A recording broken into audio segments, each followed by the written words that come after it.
우리가 살아가는 이 세상을 보면 참 답답할 때가 많이 있죠. 어떨 때 보면 정의가 무너지는 것 같고 또 악한 일들이 더 강하게 보이는 그런 때도 있습니다. 이것은 우리의 개인의 삶에도 역시 마찬가지죠.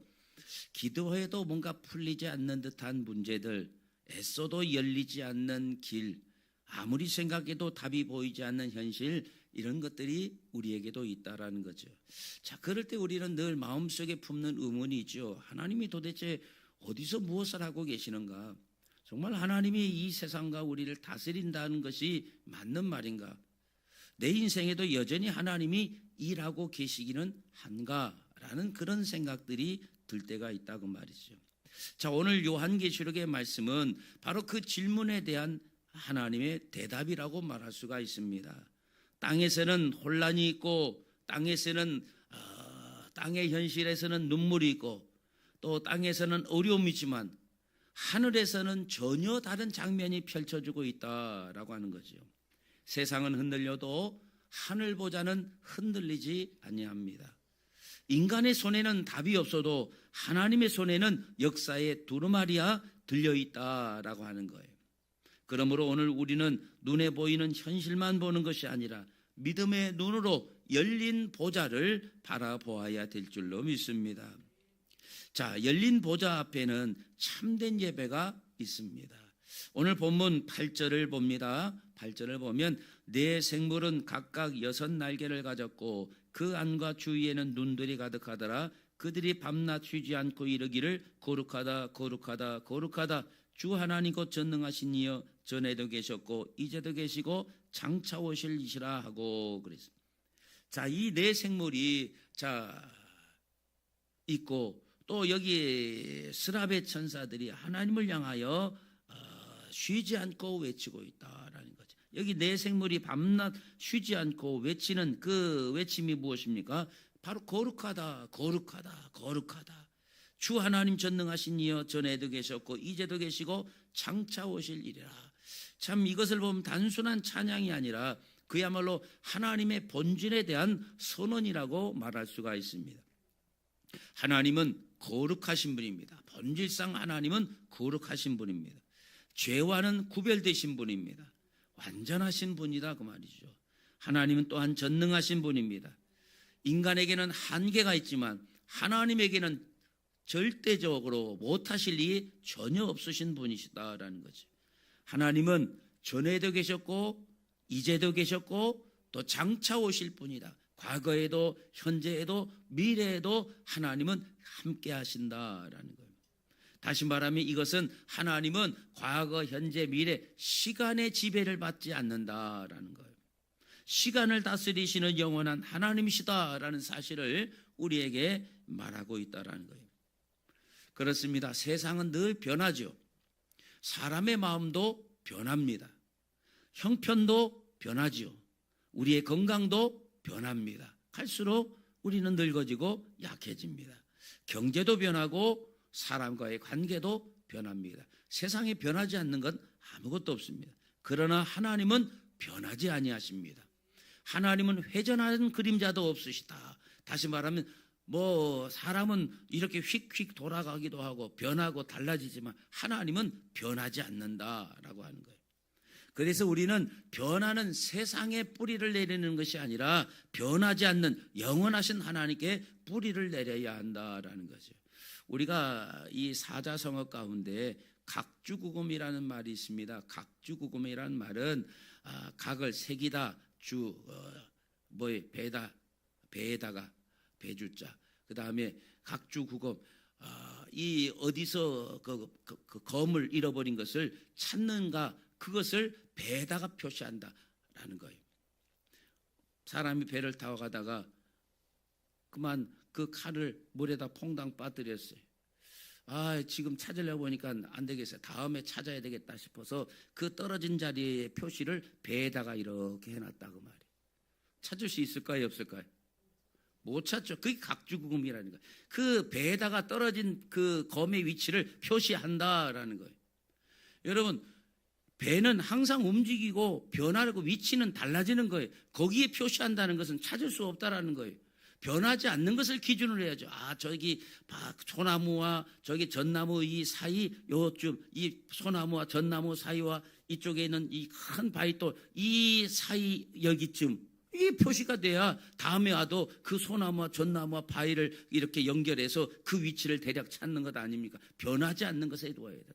여러분, 세상은 다 변한다고 그랬어요. 관계도 변하고 건강도 변하고 경제력도 변하고 다 변하지만 이 변하는 것에 우리가 소망을 두고 마음을 두면 안 되는 거예요. 그래서 변하지 않는 하나님, 영원하신 하나님께 우리는 뿌리를 내려야 될 줄로 믿습니다. 여기서 주목해야 될 것이 이 내 생물이 하나님을 향하여 찬양을 하는데 그 찬양이 복잡하지 않다라는 거예요. 뭐 길고 화려한 미사역으로 포장되어진 그런 찬양이 아니라는 거예요. 그냥 거룩하다, 거룩하다, 거룩하다, 이제도 계시고 지금도 계시고 영원히 계실 분이시다.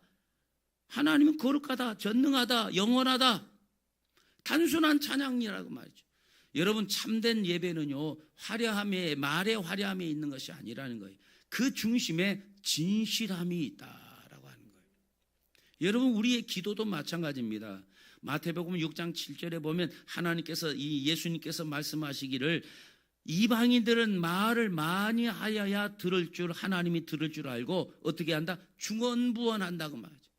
뭔가 말을 길게 하고 멋지게 하고 아름답게 해야 하나님이 들은 줄 알고 중언부언 계속해서 무엇인가 궁얼궁얼거린다고 말하죠.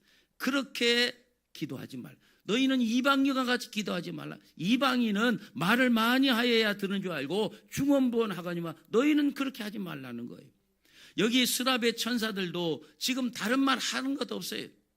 그냥 거룩하다, 거룩하다, 거룩하다만 외치고 있어요. 여러분, 하나님은 많은 말을 해야만 들으신 분이 아닙니다. 이미 우리의 사정을 다 알고 계신다라는 거예요. 그래서 여러분, 우리의 기도는 하나님께 여러분의 형편을 설명하는 것이 아니라고 말해요. 내가 이라고 저러고 하나님께 마음을 올려드리는 것이 기도임을 기억하시길 바랍니다. 하나님 도와주세요. 하나님 감사합니다. 하나님 불쌍히 여겨주옵소서. 하나님 살려주세요. 이 진심이 담긴 이 단순한 기도가 하늘에 닿는다는 사실을 알아야 할 것입니다. 오늘 우리의 예배를 돌이켜봐야 됩니다. 오늘 우리는 몸은 예배당에 와 있지만 마음은 세상에 가 있지 않는가라는 거예요. 성경은 마음의 중심이 담긴 그 찬양을 하나님이 받으시기를 원하십니다. 입술은 찬양하는데 마음은 다른 생각으로 분주하지 않습니까?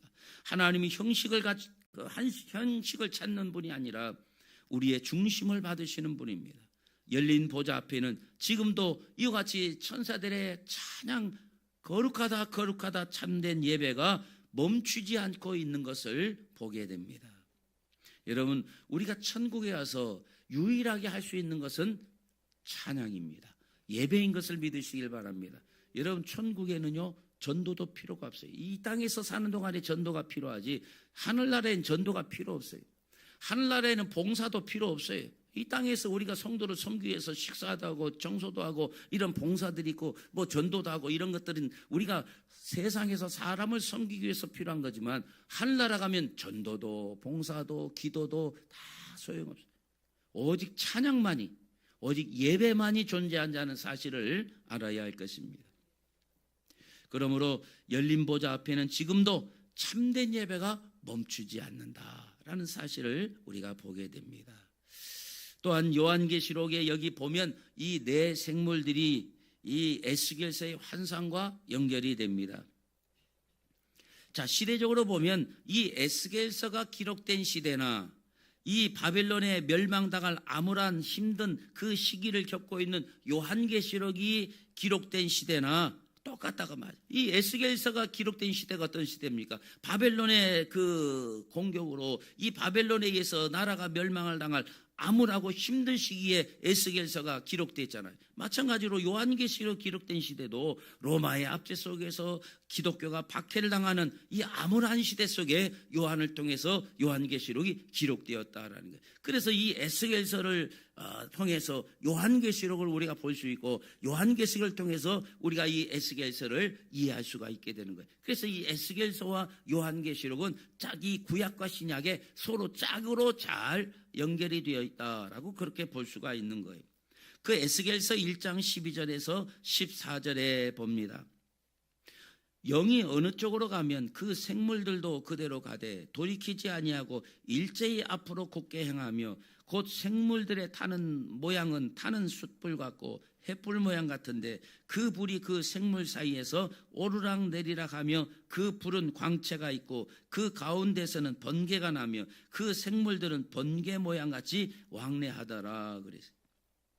자, 이 요한계시록과 연결되는 이 에스겔서의 환상에 보면 영이 어느 쪽으로 가면 그 생물들도 그대로 따라가고 돌이키지 아니하고 일제히 앞으로 곧게 행했다. 여기 보면 이 스랍의 천사들, 그러니까 아까 요한계시라고 하는 네 생물들이 우리가 지난 시간에 뭐라고 하면 스랍 천사라고 말했어요.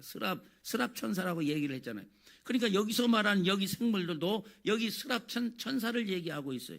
그런데 이 스랍 천사가 어떻게 움직입니까? 자기 마음대로 움직입니까? 아니, 영이 어느 쪽으로 가면 그 천사가 그대로 영이 움직이는 쪽으로 따라 움직인다, 그렇게 말하고 있어요.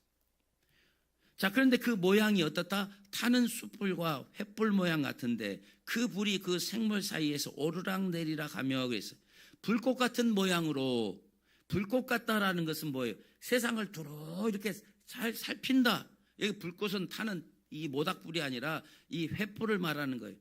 지금 표현을 말하면 뭐랄까? 서치라이트.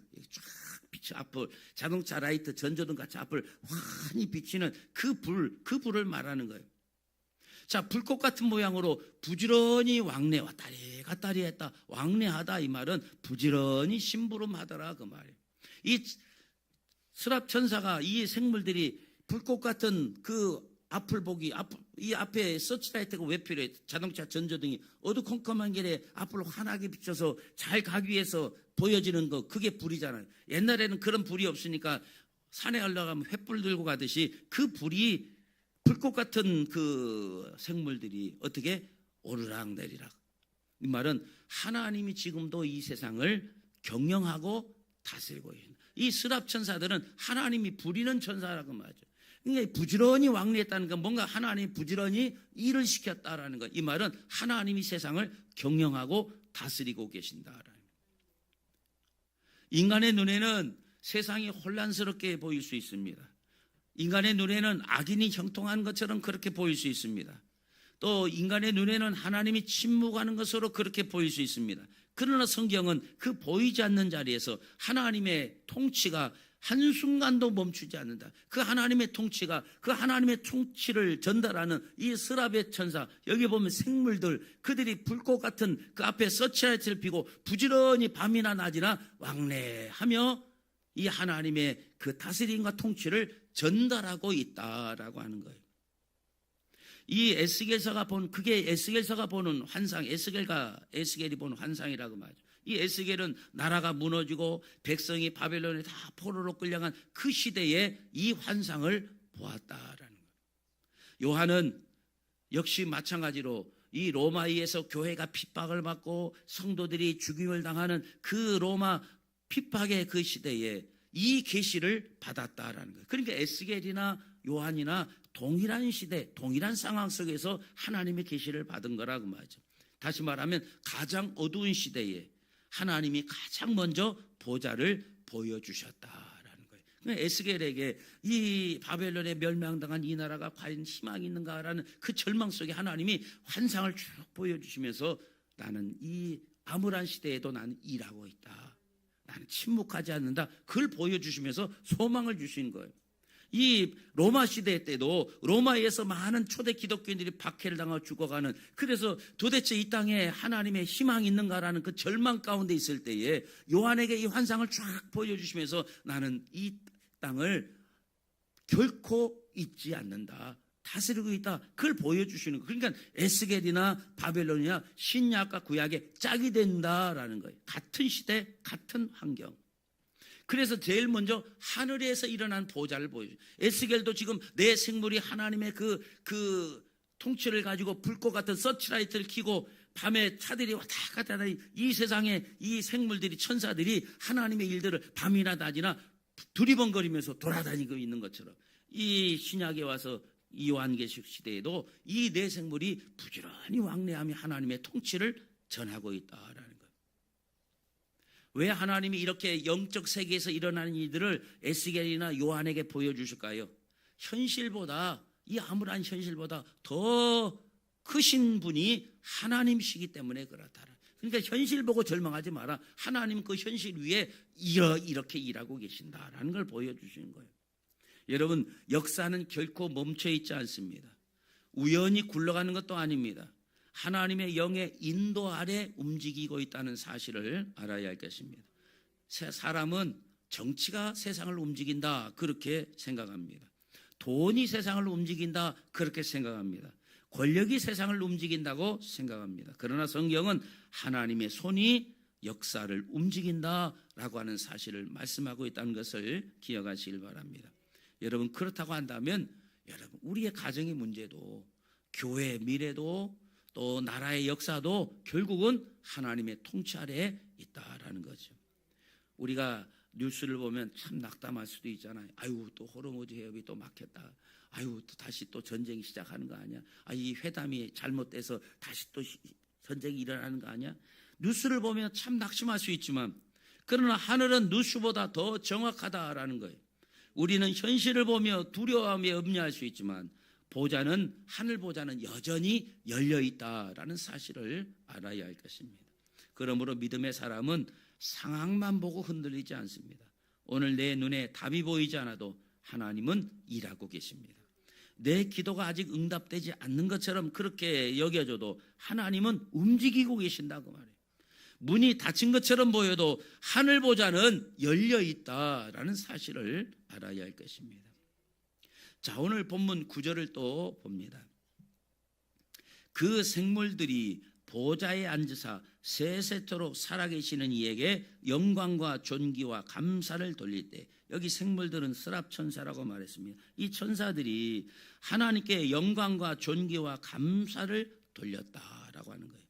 여러분, 하나님의 영광은 절대로 사람이 가로채서는 안 돼요. 천사라도 하나님의 영광을 가로채면 안 된다라는 사실을 알아야 할 것입니다. 사실 목회하는 저 같은 목회자가 가장 빠지기 쉬운 함정이죠. 목회를 하다 보면 성도들이 이 목회자를 참 잘 섬겨주십니다. 우리 교회도 이 목회자를 얼마나 잘 섬겨주시고 계시는지 몰라요. 그런데 그것은 하나님을 섬기는 데 있어서 목회자가 앞에 있기 때문에 그 일을 하다 보니까 섬겨주는 것이지, 그렇다고 해서 목회자가 그걸 오해하면 안 된다고 말이에요. 자기가 무슨 특별한 것처럼 여겨지거나 성도들 위에 있다고 여긴다거나 대단한 존재라고 여기면 안 되는 거예요. 그래서 어떻게 하면 선물이나 받을까, 뭘 잘 해주지 않나, 나를 대우해 주지 않나 기대하고 그 성도들을 그렇게 대하면 안 된다는 거죠. 영광은 오직 하나님의 것입니다. 자, 그 다음 본문 10절을 봅니다. 24장로들이 보좌에 앉으신 이 앞에 엎드려 세세토록 살아계시는 이에게 경배하고 자기의 관을 보좌 앞에 드리며 이르되, 자, 여기 보면 네 생물이 하나님께 영광과 존귀와 감사를 막 돌리는 것을 이제 보고, 그때에 여기 24장로들이 엎드려서 뭘 했다? 자기의 관, 여기 머리에 쓰고 있는 관을 벗어서 보좌 앞에 드렸다라는 거예요. 우리가 지난 시간에 말씀을 드렸잖아요. 이 24장로가 누구라고 말했어요? 복습. 우리들. 24장, 이 세상에 하나님을 섬기는 모든 사람들을 24장로라고 해요. 그들이 관을 썼다는 거 뭐예요? 하나님께서 우리에게 주시는 관이 뭐예요? 승리의 면류관이 있고 이 관을 우리에게 주신다고 말이죠. 그래서 하나님 앞에 믿음으로 승리한 성도들이 받는 그 면류관, 그게 관인 거예요. 그러니까 24장로들이 믿음으로 승리한 하나님의 성도들이 하늘나라 가면 다 이 관을 쓸 거예요. 머리에 면류관을 쓴다고 말이죠. 그 관을 쓰고 있는 24장로들이 천사들이 하나님을 향하여 찬양과 존귀와 영광과 감사를 돌리는 것을 보고 이따가 어떻게 한다? 자기의 관을 슬그머니 벗어서 하나님의 보좌 앞에 드렸다, 그 말이에요. 지금 그걸 얘기하는 거예요. 여러분, 이 관을 누가 줘요? 하나님이 누구에게 잘했다고, 수고했다고, 믿음으로 승리하느라고, 신앙 지키느라고 잘했다고 하나님이 24장로에게 다 씌워주신 거잖아요. 바울도 내가 의의 면류관을 바라보다 의의 면류관, 생명의 면류관, 승리의 면류관, 이게 다 믿음으로 승리한 사람에게 하나님이 다 씌워주시는 거예요. 그런데 그렇게 승리의 관을 다 받은 24장로들이 예배를 하나님께 천상에서 예배를 드리는데 보니까 이 천상에 존재되는 이 천사들이 하나님께 모든 영광을 돌리고 있다고 말이죠. 그것을 보다가 24장로들이 자기 머리에 쓰고 있는 면류관, 이게 내 노력으로 얻은 게 아니구나, 내 의지로 얻은 게 아니구나, 내 공로로 쓴 것이 아니구나, 이게 이 모든 별, 이게 다 하나님의 은혜구나 라는 것을 깨달은 거예요. 그것을 깨닫고 나니까 이 면류관을 내가 쓰고 이렇게 앉아 있을 수가 없는 거예요. 그래서 어떻게 하냐? 자신이 쓰고 있는 면류관을 하나님의 앞에 드리는 거예요. 내 모든, 내가 이렇게 면류관을 받을 수 있도록 내 신앙의 승리를 거둔 것은 이건 내 노력, 내 의지, 내 공로가 아닙니다. 하나님이 은혜입니다 라고 하나님께 바치는 거라고. 여러분, 오늘 우리의 신앙도 조심해야 될 것이 바로 이거다 그 말이에요. 하나님이 하신 일을 내가 한 것처럼 착각하면 안 된다고 말이죠. 내가 하늘나라 가서 내가 믿음의 신앙을, 믿음에 달려갈 길을 다 달려가고 믿음을 지키고 신앙을 지켜서 하나님께서 나에게 면류관 씌워주셨다고, 내가 참 잘 견디면 내가 참 신앙생활 잘했구나, 그래 생각하면 안 된다고 말이죠. 그것을 면류관을 얻도록 해주신 것이 누구다? 하나님의 은혜라고 말이에요. 그것을 깨닫는 사람은요, 하나님 앞에 이것을 쓰고 앉아 있을 수가 없다고 말이에요. 부끄러워서, 이게 하나님의 은혜로 내가 이 면류관 쓰고 천국에 와서 하나님의 보좌 옆자리에 쫙 앉아 있지만 이게 내 공로가 아니라는 것을 알기 때문에 이 천사들이 하나님에 드리는 찬양과 감사와 영광을 드리는 그 예배를 보면서 이걸 쓰고 내가 이렇게 앉아 있을 수가 없는 거예요. 그래서 벗어서 하나님 앞에 드리는 거예요. 이건 하나님의 은혜로 받은 것이지 내 공로가 아닙니다. 그래서 자신이 쓰고 있는 면류관을 벗어 하나님께 드리는 거예요. 여러분, 우리가 신앙생활을 하면서 조심해야 될 거예요. 하나님이 하신 일을 내가 한 것처럼 착각하면 안 된다고 말이에요. 여러분, 교회가 부흥하면 이거 내 능력 때문이라고 생각하면 안 된다고 말이에요.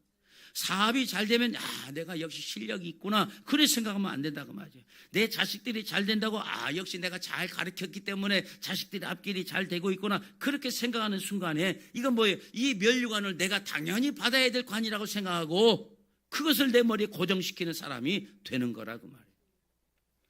그런데 믿음의 사람은 알아요. 신앙의 사람은 압니다.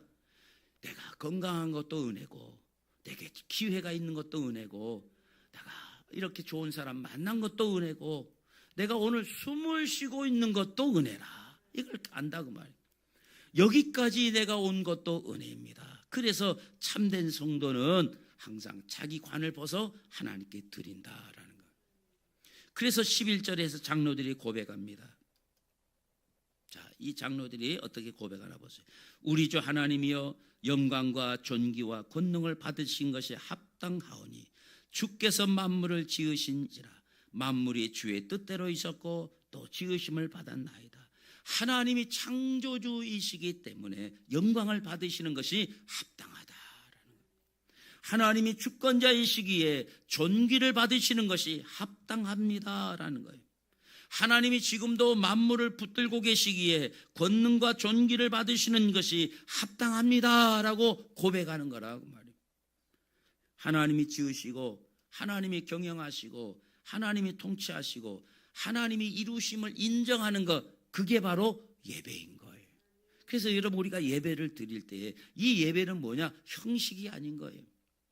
내 삶을 하나님이 경영하시고 나를 하나님이 통치하시고 나의 모든 이룬 것은 다 하나님이 이루셨다는 것을 인정하고 하나님께 찬양과 존귀를 올려드리는 것, 그것이 예배인 줄 믿으시길 바랍니다. 그래서 하늘나라에는 뭐밖에 없다? 예배밖에 없는 거예요. 예배, 찬양밖에 없는 거예요. 하나님을 존귀를 높여드리는 것밖에 없다. 다른 거 할 게 없어요.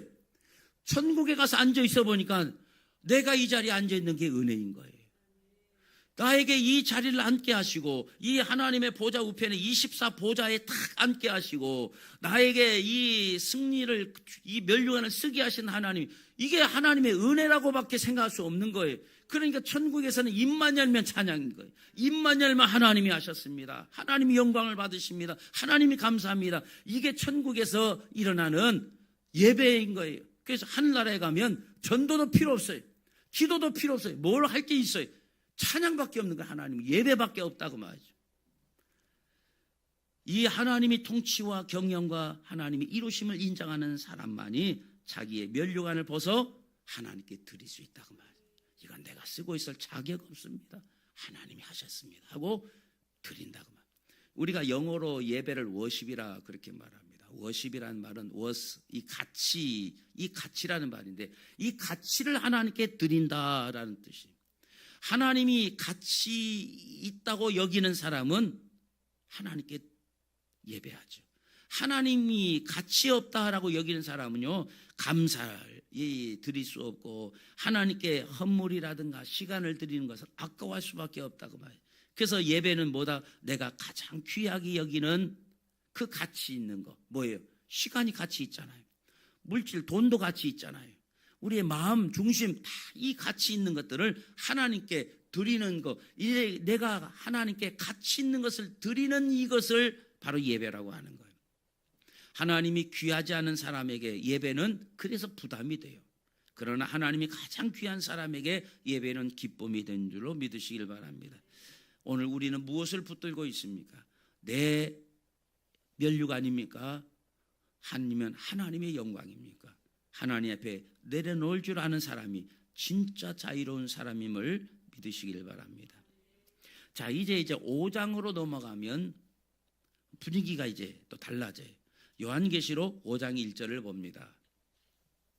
내가 봄에 보좌에 앉으신 이의 오른손에 두루마리가 있으니 안팎으로 썼고 7인으로 봉하였더라 그랬어요.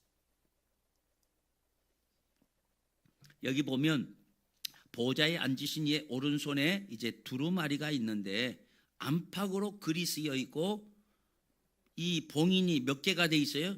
7인으로 봉인이 되어 있다. 옛날에는 중요한 서류 같은 것을 아무나 열어보지 못하도록 이렇게 줄로 묶고 그 줄을 인이라고 해서 뭐 납 같은 걸로 이렇게 쫙 아니면 송진 같은 걸로 쭉 눌러가지고 봉인을 하죠. 우리도 옛날 그 봉투 같은 데 보면 그 송진 같은 걸로 꾹 눌러가지고 봉인을 할 때가 그 봉인을 말하는 거예요. 이렇게 딱 고정시키는. 근데 이게 하나도 아니고 몇 개, 7개나 봉인이 되어 있는 거예요. 이 말은 아무도 못 열게 완벽하게 봉인이 되었다라는 거예요. 이건 뭐예요? 이 두루마리, 그 당시에는 모든 문서가 지금이야 이렇게 소리로 이렇게 돼 있지만 그 당시에는 모든 문서가 다 두루마리로 돼 있잖아요.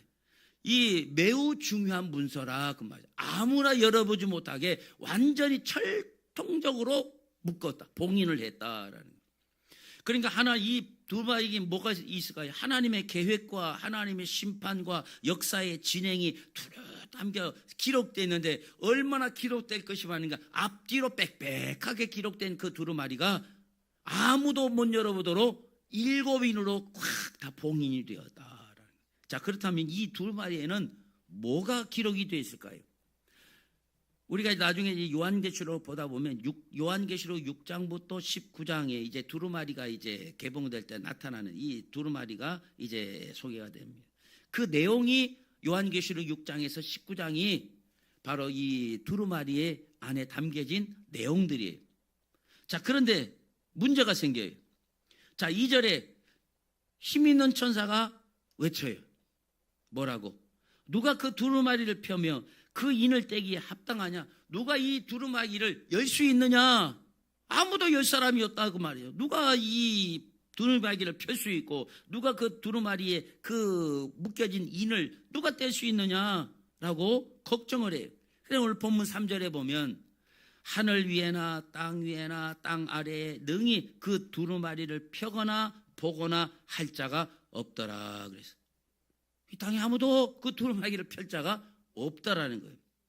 자, 이 두루마리에 뭐가 쓰여져 있느냐? 이 기록된 전체의 내용을 보려면 아까 구약에 짝이 되는 게 뭐라고 있어요? 에스겔서라고 있죠. 에스겔서를 보면 그 두루마리의 내용을 짐작해 볼 수가 있습니다. 에스겔서 2장 9절로 10절입니다. 자, 여기 보면 내가 보니 한 손이 나를 향하여 펴지고 보라 그 안에 두루마리 책이 있더라. 그가 그것을 내 앞에 펴시니 그 안팎에 글이 있는데 그 위에 애가와 애곡과 재앙의 말들이 기록이 되어 있더라 그랬어요. 여기 그는 이제 나중에 이제 다음 시간에 나타나실 아주 분이 계시는데, 자, 아무도 그 두루마기를 펼 자가 없다고 그랬는데, 자, 이 두루마기를 펴는 분이 계셔요. 그게 누군가는 다음 시간에 얘기해 드릴 거예요. 하여튼 그 두루마기를 펼 자가 오셔서 두루마기를 쫙 펴는데 그 안에 뭐가 기록이 있다? 두루마리 책 안에 애가, 애곡, 재앙의 말이 기록이 있다. 그러니까 이 요한계시록의 그 7인으로 인봉된 그 앞뒤로 빽빽한 두루마리에는 뭐가 쓰여있다? 애곡과 애가와 재앙의 말들이 기록이 되어 있다. 그 내용들이 적혀 있다라는 거예요. 자, 그러니까 이 애가, 애곡, 재앙의 말은 언제 일어나는 일들일까요? 하나님의 정한 때, 이 세상이 끝이 날 때, 세상의 종말에 일어날 일들이라 그 말. 그러니까 이 7인으로 인봉된 두루마리는 뭐가 기록되어 있다? 앞으로 종말에 일어날 일들이 기록이 되어 있다. 그래서 이제 우리가 뒤에 이제 가서 보면 6장에서 19장에 종말에 일어날 일들이 이 두루마리에 기록된 내용들이 쫙 이제 소개가 되기 시작하는 거예요. 자, 그런데 여기 보면 왜 그 글을 봉하라고 했을까? 왜 그것을 봉해서 아무로 열어보지 못하게, 미리 알지 못하게 할까요? 만약에 사람이 그걸 열어보면 어떡할까요? 주식시장이 난리칠 거예요. 미래에 되어질 일들이 기록되어 있으니까, 아, 여기 보면 어디에 전쟁이 일어나고 뭐 망하고 어때 지구가 망하고 어떤 일, 그럼 그 전에 빨리 주식도 팔아야 되고 막 난리가 나고 혼란되고 땅도 팔고 뭐 별짓이 다 일어날 거예요. 사람이 그것을 만약에 들어 펴고 앞으로 되어질 일들이 다 보면 난리가 날 거예요. 아무도 이 세상 사람은 그 두루마리, 다시 미래에 되어질 일들에 대해서 알 수 있지 못하게 봉인했다라는 거예요. 여러분, 세상이 얼마나 빨라졌어요. 얼마나 왕래가 많아요. 옛날에는요, 서울에서 부산까지 한번 가려면 이 한 달 걸려 가잖아요. 지금은 KTX 타면 2시간 40분이면 확 왔다 갔다는, 아침 먹으러 갔다가 가서 점심때 일 보고 그냥 저녁도 되기 전에 올 수 있는 그런 시대, 얼마나 빨라졌습니까? 여러분, 오히려 부산 가는 시간이면 저 필리핀도 가고 어디든지 세계도 갈 수 있는 그런 시대라고 말이죠. 또 지식은 얼마나 넘칩니까? 내가 모르는 것이 있으면 컴퓨터에 물어보면 알려줍니다. 요새 핸드폰으로 말로만 물어봐도 다 AI가 다 알려준다고 말이죠. 시간이, 광래가 빨라지고 세상이 빨라지고 지식이 넘치는데, 그렇다면 우리의 영혼도 그만큼 평안해졌을까요? 오히려 공허해져요. 왜 그럴까요? 인간의 손에는요, 이 두루마리를 열 자격이 없기 때문에 그래요. 역사의 비밀도, 구원의 길도, 심판의 문제도 인간 스스로 해결할 수가 없다라는 거예요. 그래서 4절에 보면 요한이 어떻게 해요? 크게 울었더니, 그 두루마기를 펴거나 보거나 하기에 합당한 자가 보이지 않아서 내가 크게 울었다 그 말. 하나님의 심판과 하나님의 구원의 길과 하나님의 이 역사의 비밀을 알 수 있는 사람이 없어. 이 두루마기를 펼 자가 없어서 이 요한이 울었다 그 말이에요. 여러분, 이것이 그냥 이 요한이 단순한 감정을 얘기하는 게 아닙니다. 이건 소망 없음에 대한 눈물입니다. 이 세상에 소망이 없구나. 죄의 문제를 해결할 자가 없고 세상에 이 가득한 죄를 끝낼 사람도 없고 역사를 완성할 사람도 없구나라고 하는 그 절망의 눈물을 요한이 흘렸다 그 말이에요. 여러분, 이게 인간의 실존입니다. 겉으로는 웃어도 속으로는 울 수밖에 없는 세상인 거예요.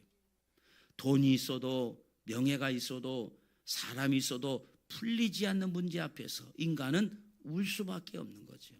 왜냐하면 내 힘으로 어떻게 해볼 수 없는 봉인이 묶여진 것이, 드러나지 않는 것이 있기 때문에 그렇다라는 거예요. 여러분, 그러나 여기서 끝나지 않아요. 요한의 눈물 다음에 하나님의 구원이 등장합니다. 인간이 이 못 여는 두루마기를 여실 분이 계신다고 말이죠. 그분이 누굴까요? 다음 본문에 어린 양 예수 그리스도가 등장합니다. 그분에 대해서는 다음 시간에 이야기하겠습니다. 이렇게 좀 기대를 해야 또 다음이다. 자, 이렇게 인간에게는 소망이 없어서 인간의 이 막힌 7인으로 봉인된 이 두루마기 10사람이 없는데, 그래서 인간에게는 희망이 없는데 그 구원의 길, 역사의 길을 풀어주실 그 두루마리 안에 있는 인생의 마지막에 일어날 애곡과 애가와 그 재앙의 소리들이 가득한 이 두루마리의 내용들을 풀어서 우리에게 구원의 길을 열어놓으실 분이 오신다고 말이죠. 예수 그리스도가 그 두루마기를 예수만이 여실 수가 있는 거예요. 이제 말씀을 맺습니다. 사랑하는 성도 여러분, 우리의 삶에도 봉인된 두루마리 같은 문제들이 있죠. 왜 이런 일이 생기는지 도무지 모르는 그런 고난들이 있죠. 도대체 언제 끝날지 모르는 아픔들이 있습니다. 아무도 풀지 못하는 현실이 있다고 말이죠. 그래서 우리는 어찌할 수 없는 이 현실 앞에 절망으로 울입니다. 낙심하기도 합니다. 그런데 하나님은 오늘 말씀을 통해서 먼저 우리에게 보좌, 하늘 보좌를 보여주십니다. 문제보다 먼저 보좌입니다. 눈물보다 먼저 통치입니다. 절망보다 먼저 하나님이라는 사실을 우리에게 보여주고 있습니다.